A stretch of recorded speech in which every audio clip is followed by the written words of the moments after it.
yeah. Like I'll bounce it and give it to you in a Pro Tools session. Okay. Yeah, I'll give it to you in a Pro Tools session. But it's just, I make the beats in Logic, but I prefer Pro Tools to mix personally. I just like the way the Pro Tools functions. It's way easier. Yeah, it's way easier. Because that school we learned Logic, Reason, and then we learned Pro Tools. And once I got the Pro Tools, I like, because at least I knew already what the difference was. You know what I'm saying? Because in the beginning when we were doing Logic, I was mixing in Logic and shit. Then when we got the Pro Tools, I was like, damn it, man, I love, bro. I like that shit was just way so much faster. Yeah, oh man, it was just so much faster. So I would give you the Pro Tools session. I would give it to you in Pro Tools and shit like that. But I would also give you like, because I know you probably would prefer a dry mix, so you can start off and get creative on your own. Right? See, because I ain't gonna try to hold you back. Do what you do. I believe in that. Do what you do. I'm not trying to give you no rules. If you hear a certain way, you should, I'll like arrange it already. Yeah. But like when it comes to the effects and shit, yo, go bananas. You know what I'm saying? I'd let you be free to do that shit. I believe an engineer should do it. That's what he does. Is get creative, and because you probably this is what you do. So you're always fucking with this shit. So I believe you'll see your vision even more if I let you just be free. Instead of trying to constrict you and make you be like, oh, you have to do this right here. You know what I'm saying? But I would give you a dry, and like say if it was a bell and it had this reverb and echo and delay on it, I would give you that as a reference so you can hear what it played, like Omnisphere, because they already got shit all over it. Yeah. So if I liked it, and I'd be like, yo, I like this right here. See if you could match it or, work with it and try to get by. Close to it. Close to it, or maybe you'd have it underneath like as a parallel compression type of thing or whatever. So I would just let you go bananas on that shit, man. I wouldn't try to restrict you. It's just, that's what I'm, I want to get. Because, like I said, you got to have a team, you know what I'm saying? Yeah. Because, like I said, you can't try to be the beat maker, the engineer, the manager, you know what I'm saying? The cameraman. Like, you know what I mean? That's what I'm doing right now. Trying to be over here trying to make beats and do this, man. It's like, nah, man, it don't work like that. But, yo, that's crazy, though. But, yeah, I'm definitely going to get your info, man. And, and then we could work out, however you would want to, do it. And, like, because, like I said, I'll send you the batch of beats.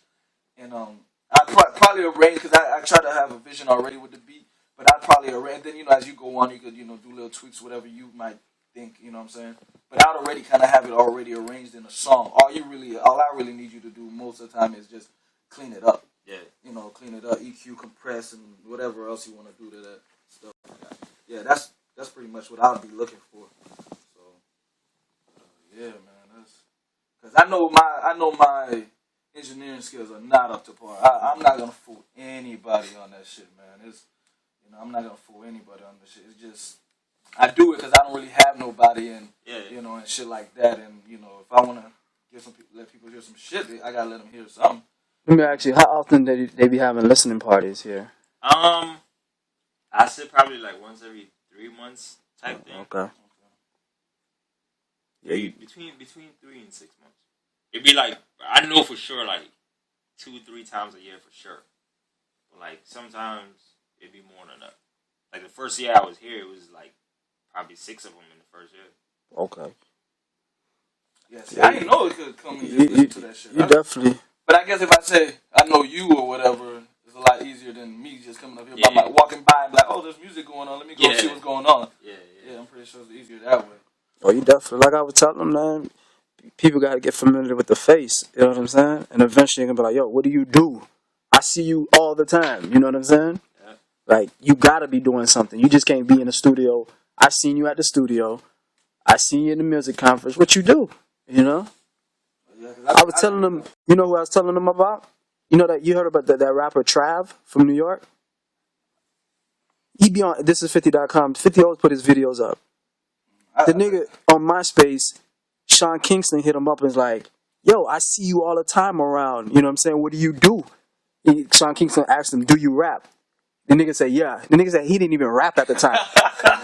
You know what I'm saying? This is an interview he did with Jack Trilla on This Is 50. He's like, dog, I don't even rap. I just told a nigga I rap. Because he's like, Sean Kingston's like, yo, I see you everywhere. You're always, every time I'm somewhere, I see you. And plus, you're always taking pictures. So he took that to advantage. And now he running around with Jim Jones and he doing videos with Fifth and shit like that.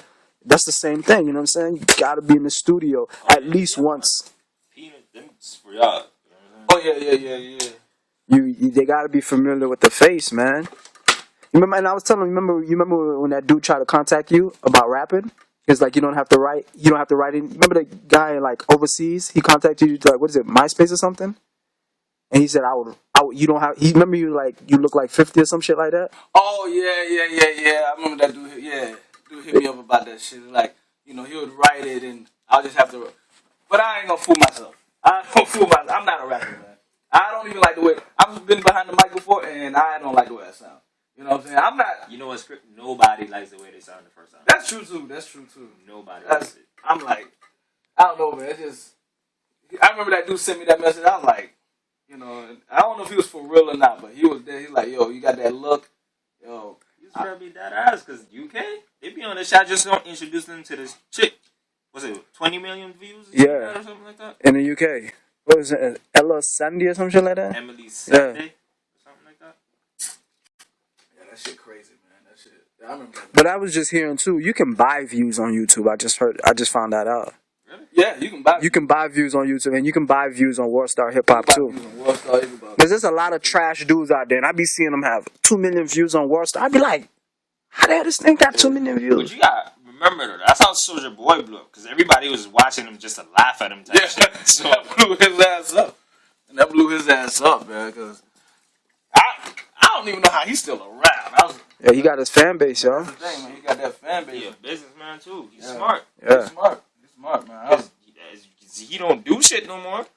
No, you do. He was on a GQ magazine cover. I mean, as far as music, like Let me tell you, if he didn't put all those tattoos, Yeah, he just dropped. if he didn't put all those tattoos on his face, Yo, they could have used him for some modeling that's shit. why I think he messed up. He should never got his face tattooed. Yeah. Because I think he could have went into, because he's got that slim look, so he could easily go into like some kind of modeling thing, modeling suits. Kind of how like Rihanna now, she's getting Armani, this. Cover girl, that. Yeah, because Soulja Boy's not an ugly dude, you know what I'm saying? So he would be, but with the tattoos on the face, he kind of messed it up. If he didn't have that, I think he could have did. pretty much like what Diddy be doing. Like, Yeah, you know what I'm saying? I think he could have. Yeah, you see how Diddy, he barely put a CD out, but he running around doing everything. yep, He's always everywhere. Billboard or some shit. Everywhere. This nigga's everywhere. The Ciroc. He has that brand where he's marketable. He can put a brand out there and sell. Look at him. The Ciroc. Everybody drinks a Ciroc. Everybody drinks around. I don't even think people order any other type of liquor now. Those other liquors, I bet if you go to a club, if you was behind the scenes, Clubs, yeah. like if you were going there, you would see more empty bottles of Ciroc and the rest of the shit. They'd be like, why are we buying Hennessy? Why are we buying vodka and all this other shit when Ciroc is, you know what I'm saying? Just like Jay. Those dudes understand. You have to have an image. You have to keep, like if you notice Jay-Z, he don't even have an earring anymore. If you look at his old videos, he used to have his ears pierced. He's got to the point where I know I have to maintain a certain image to protect my brand. They say he won't even do business with you. He'll look at the way you talk before he does business with you. Like if you don't know how to speak proper or anything like that, he doesn't do business.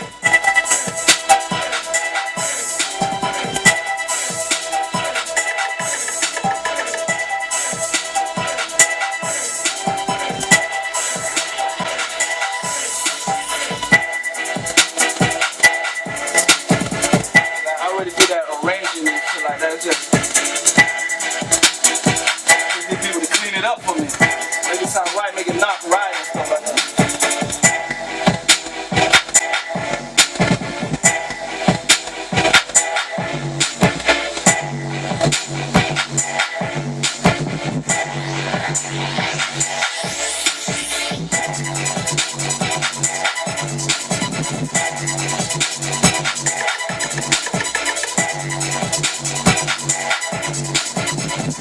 I'm telling you, all he needs is this much, and he can take off.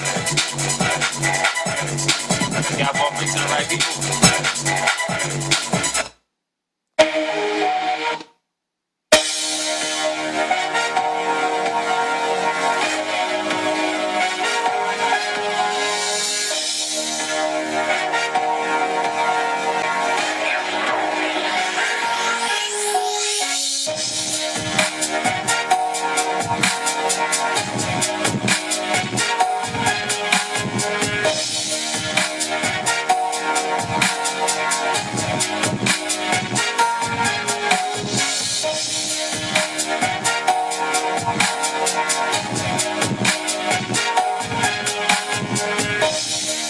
just talking about that too.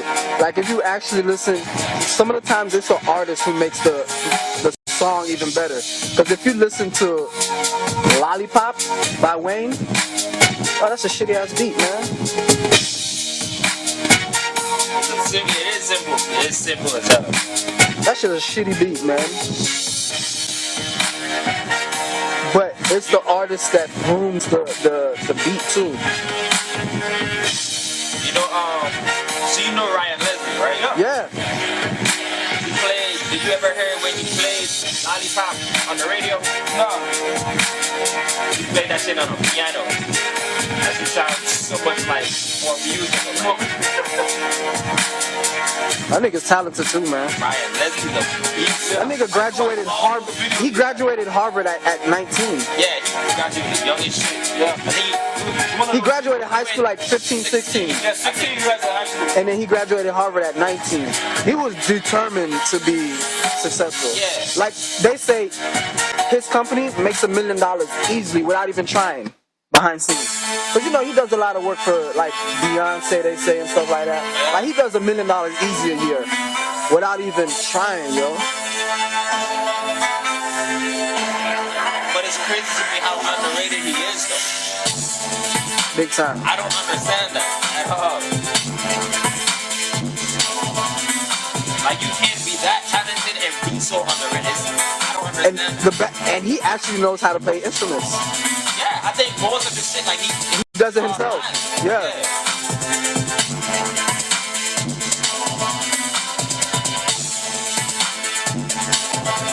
I think I had watched all of them. I was trying to find more videos and I was like, okay, I'm gonna just wait a while and wait for some more shit to come out. Yeah, he hasn't been uploading videos like he used to. He's probably working with bigger people is what it is. It's like you said, if you're working with Beyonce, I ain't never seen that before. Yeah. So I guess he just can't do that anymore. He was just crying on stage about that verdict. Oh, his laptop? Yeah, he gotta pay that person $1 million. You gotta do what? He gotta pay. Somebody had found his laptop and he did a reward for $1 million. And I guess, you know, he got the laptop back, but he didn't get the hard drive with the music.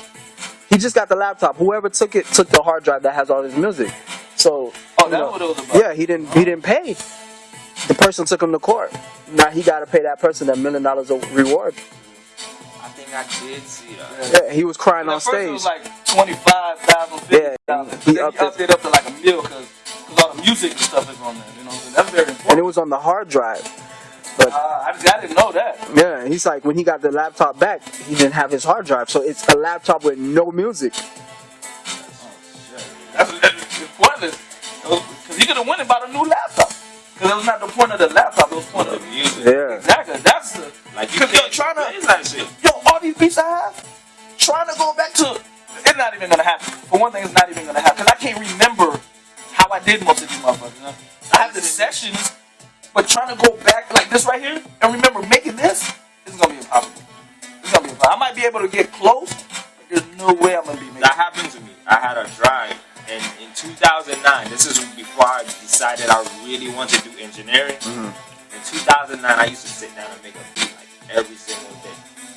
Like I'd make 3-4 beats a day in 2009, and I had a hard drive, and that shit crashed. Oh, Damn. that's why I back up everything 2-3 times. I got like, man, I have about like 4 hard drives. Cause it wasn't even because of this stuff. It was because when I was in Afghanistan, and I bought my first. That's when I started. That was like in 2004, and I just got a hard drive to hold music and stuff. And I had so much music, you know what I'm saying? And that crashed, and cause you know you meet people and stuff, and people have extra stuff, other stuff you never heard. So my music collection was ridiculous. And then that crashed. From then on, I said I can't have this one. But you know what happened though?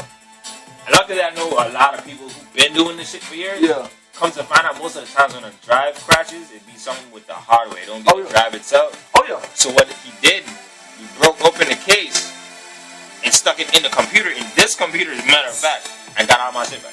Damn. But my drive is so messed up. I even sent them to like those NASA people. You know the ones that wear the bodysuit that do this. And it was like, it was probably like $1,000 or some shit. But they said you don't pay unless they recover it, which is good. Because if they don't recover, you don't pay nothing. That's how I probably messed up my work because they couldn't recover it and I didn't have to pay it. Because I think it was like $1,400 or $1,500. And I was like, I know it's a lot of money, but I was like, yo, it's that important that I want that music, and I sent it off to them. And the only reason I sent it is because, like I said, if they don't recover it, you don't pay anything. So I never got that. I just had to start from scratch, man. I was just like, damn, man.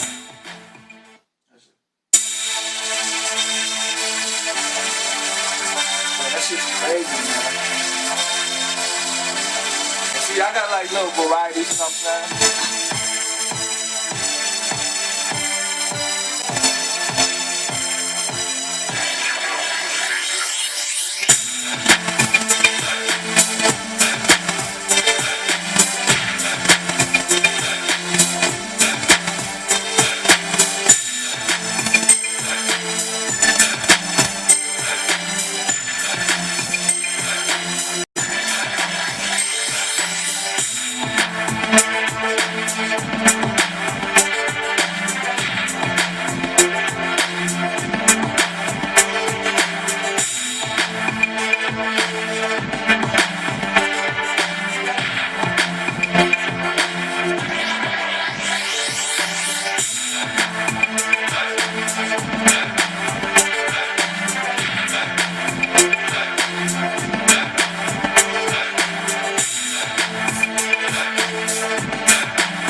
So you can hear kind of like tweaks to be able to do this stuff.